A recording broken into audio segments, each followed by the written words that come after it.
Bientôt 15 h sur BFM TV, merci d'être avec nous. Dans les titres de ce mercredi, le suicide d'un conducteur de train à l'origine du retard d'une dizaine de TGV le soir de Noël. Toute la famille des cheminots est en deuil, dit la SNCF dans un communiqué.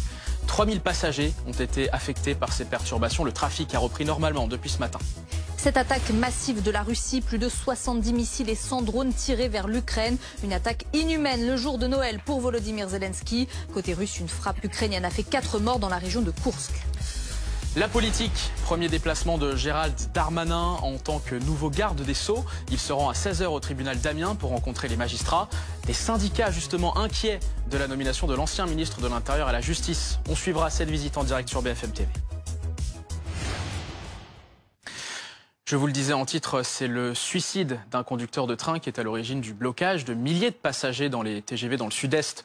Hier soir, il a mis fin à ses jours pendant que le train roulait. Lola Baye, vous êtes l'envoyé spécial de BFM TV à la gare de Melun. La SNCF l'a confirmé et a adressé aussi ses condoléances à la famille du conducteur. Oui, tout à fait. C'est dans un communiqué de presse que la SNCF s'est exprimée il y a un peu plus de 3 heures maintenant pour exprimer avant tout son émotion et son soutien à la famille du conducteur.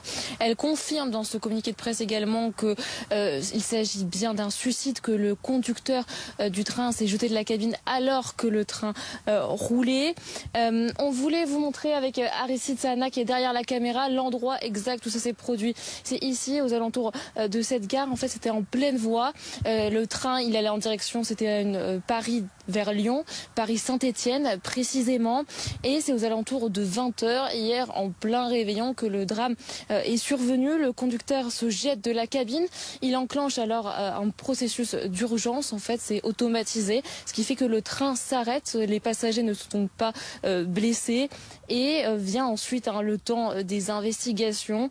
Et ce terrible drame, il a provoqué des conséquences indirectes avec beaucoup de retard. 7 heures de retard pour les passagers concernés sur ce train. Il y en avait 400, mais au total, c'est plusieurs milliers de passagers qui ont été concernés puisque 6 trains, 6 TGV ont connu des retards importants.